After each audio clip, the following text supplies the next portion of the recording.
And this is the model. Đây là hình ảnh của mẫu làm việc. And pour the stone. Chúng ta đổ thành And after I remove this pontic area. Sau đó thì chúng ta là mài đi một chút ở cái vị trí của viên cầu. In order to press the soft tissue. Nhằm mục đích là chúng ta sẽ ép cái mông mềm vào một chút. And this is the situation of the oral view. Đây là hình ảnh mà chúng ta đã nhìn thấy. And this is the final restoration. Đây là hình ảnh cái phục hình cuối cùng của bệnh nhân. However, you can see the black triangle. Chúng ta có thể nhìn thấy là những cái tam giác đen ở giữa các răng. And this is the year 1997. Đây là hình ảnh của chụp năm 1997. However, this is the situation of the ovate pontic. Đây là hình ảnh của cái nhịp cầu hình chứng. And this pontic press to the soft tissue, little bit pressure to the soft tissue. Cái nhịp cầu hình chứng này thì nó được tạo ra một lực ép vào mô mềm. It results in the plaque-free zone same as the junction epithelium. Nó tạo ra cái lực ép lên trên những điểm mô kết nối. After the temporary searing, I stain the plaque like this. Hình ảnh mà ta ở trên mô hình tạm thời nhìn thấy. Then wash them. You couldn't see the plaque beneath this area. Vì không nhìn thấy ở cái bên vị trí ở cái phần bên dưới cái vị trí này. Also, I reported 2000. Discover this my case. This is my case. Cái hình các lâm sàng này được báo cáo vào năm 2000. The mechanism of the disc ovate pontic. Về cái sử dụng cái nhịp cầu hình chứng. I explained. Tôi đã giải thích. And this is back to this case. Rất quay trở lại các lâm sàng. You couldn't see the plaque beneath this submersional area. Anh không nhìn thấy ở cái vị trí mà chúng ta đã chuẩn bị như thế. Also, you couldn't see the pontic area. Chúng ta không nhìn rõ trên hình này, ta không nhìn rõ cái nhịp cầu hình chứng. And this is the lateral view of this patient. Đây là cái hình ảnh mà chụp nhìn từ phía bên của nhân. And this is the year 1997. Hình ảnh 1997. First time I show you this picture. Bạn đã xem hôm trước. And you can see the black triangle. Chúng ta thấy là cái hình ảnh cái tam giác đen. However, 4 years later, tuy nhiên 4 năm sau đó, you couldn't see the black triangle. chúng ta không nhìn thấy cái tam giác đen nữa. This is the year 2001. Hình ảnh của năm 2001. And this is also 2001. Cũng hình ảnh của năm 2001. You can see the natural appearance of this patient. Chúng ta thấy là bệnh nhân này có cái nhìn rất là hợp lý. And then after this patient couldn't come my office about 10 years. Vì bệnh nhân này thì không quay trở lại văn phòng của tôi 10 năm sau đó. This is also view. Đây là hình ảnh nhìn của bệnh nhân. And this is the X-ray image of 4 years later. Đây là hình ảnh chụp 4 năm sau đó trên X-quang. I utilize the appetite this area. Chúng ta sử dụng cái vật liệu để chúng ta ghép vào vùng này in order to prevent resorption. để mà tránh cái việc mà bị tiêu xương. And 10 years later, this patient came again. Vậy hơn 10 năm sau đó thì bệnh nhân lại đến. This is 14 years later, post operation. Hình ảnh là được chụp tổng cộng 14 năm sau khi lắp phục. Also, this is the natural appearance. Nó vẫn có những cách nhìn rất là tự nhiên. Same as just after I finished the final restoration. Cũng giống như là khi mà chúng ta mới làm mình như từ ban đầu. And this is the first visiting day of this patient. Đây là hình ảnh mà bệnh nhân trước khi điều trị. I said to you before I extracted this second lateral incisor. Chúng ta nói với các bạn từ trước là ta nhổ phân cửa bên. However, I transplantation this to this area. Chúng ta có thể thấy là chúng ta lại chuyển cái răng ra sang vị trí khác. Also, this transplantation successfully is 14 years. Cái răng được dịch chuyển này cũng có kết quả thành công sau 14 năm. And next, I want to show the full mouth reconstruction. Tiếp theo tôi nói với bạn về cái phục hình toàn hàm. I use the same manner of the precise impression and shape profile. Cái điều mà chúng ta nói trước là chúng ta cần phải có một cái cuộc lấy dấu hồi chính xác và cái hình dạng của cái đường viền hình chữ S.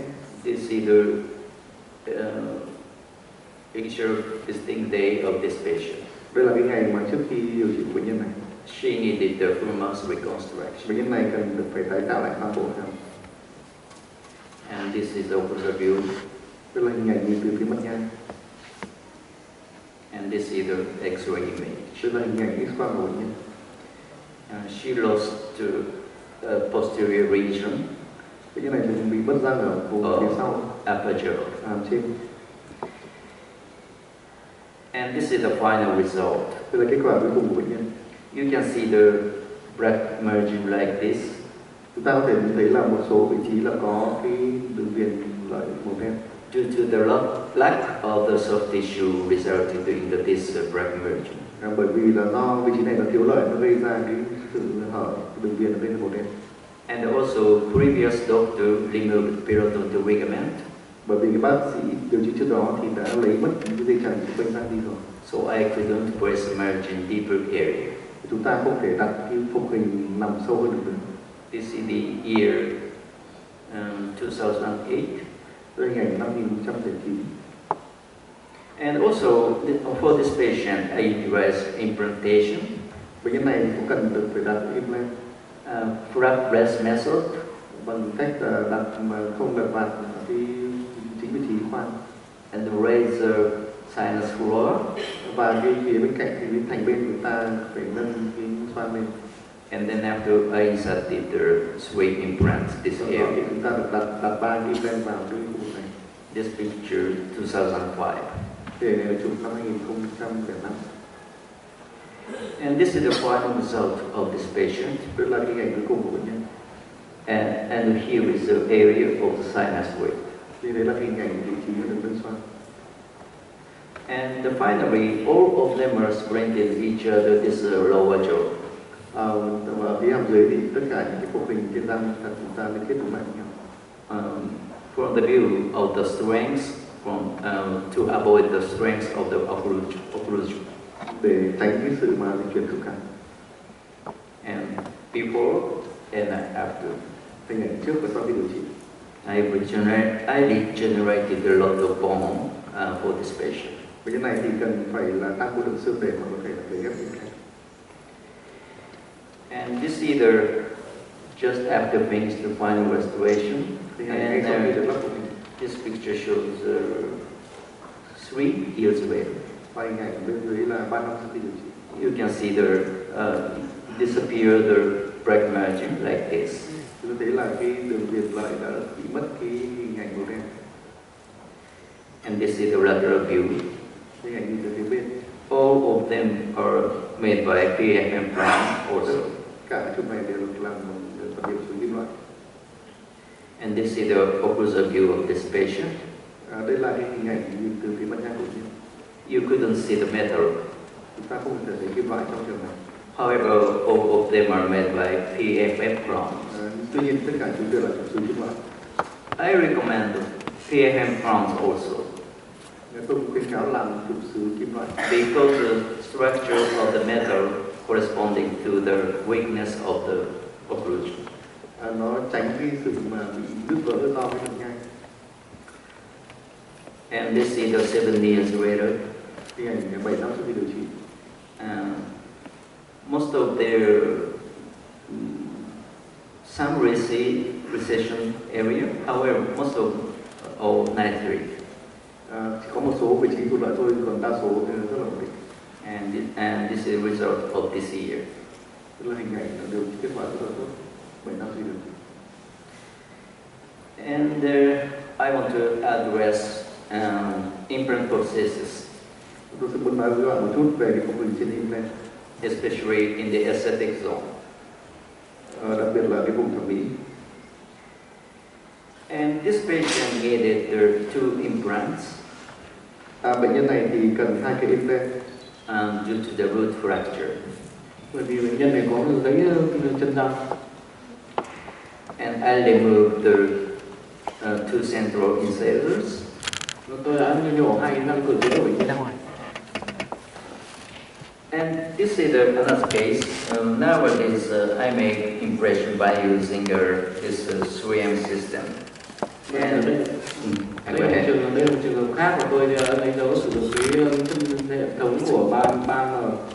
And this software type is useful for making impression for the implant. Đây là cái dạng thì lấy dấu mềm nó sẽ rất là hữu dụng để mà lấy dấu cho implant. Because of hardness of this impression material. Thì trong cái vật liệu lấy dấu nó sẽ cứng lại.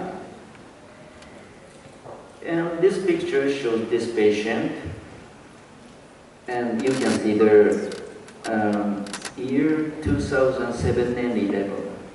Đây là một hình ảnh của bệnh nhân và được chụp vào năm 2007 và 2011. I regenerated a lot of bone structure this area. Tôi đã tái tạo rất nhiều xương ở khu vực này. In order to prevent black hole. Để tránh bị cái tam giác đen. And generally speaking, to regenerate inter-implant papilla is difficult. Nói chung thì để tái tạo lại những cái nhú lợi rất khó. However, I achieved a good result for this patient. Nhưng mà tuy nhiên thì với bệnh nhân này tôi đã đạt được kết quả tốt. You can see the inter-implant papilla like this. Các bạn có thể nhìn thấy những cái nhú lợi có kết quả rất tốt. And this is the closer view of this patient. Đây là ảnh chụp từ cái mặt nhai của bệnh nhân. And why is the reason of the difficulty of the regenerating the inter-implant papilla? Vậy thì lý do nào khiến cho cái việc tái sinh lại cái nhú lợi khiến việc tái sinh nhú lợi trở nên khó khăn? This picture I showed you before. Đây tôi đã cho các bạn xem cái hình ảnh này. Natural tooth has PDL.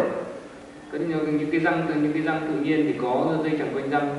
These fibers attached to the PDL. Có những cái hệ thống dây chằng nó bám vào cái dây chằng, những cái hệ thống dây nó bám vào dây chằng quanh răng. However, this implant there is no periodontal ligament.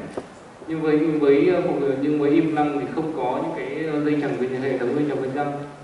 And it results in the no fibers which directly connect to the implant. Vì vậy không có những cái sợi bám dính trực tiếp với implant. These lack of the fibers resulted in the lack of the soft tissue. Những cái việc thiếu vắng những cái sợi này dẫn đến thiếu mô mềm. So, natural dentition, this PDL is very important. Also, and the case of implant regeneration is very difficult. Vì vậy đối với các răng tự nhiên thì sự xuất hiện của cái hệ thống dây chằng quanh răng là rất quan trọng. Lý do này cũng làm cho việc mà giải thích vì sao về việc tái sinh các mô mềm với implant là rất khó. And the lack of these fibers in the implant processes. Cái việc thiếu những cái hệ thống dây này ở trên cái phục hình implant. And it results in the lack of soft tissue. Dẫn đến thiếu mô mềm. So instead of the fibers, thay vì dùng những cái sợi dây, những cái loại dây đó, we have to regenerate bone between the implants. Nên chúng ta phải sử dụng tái sinh xương ở cái giữa implant. And this bone supports soft tissue instead of the fibers.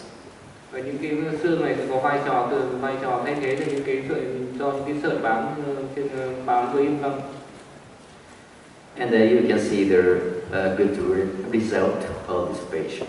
Và các bạn có thể thấy được kết quả của bệnh nhân này.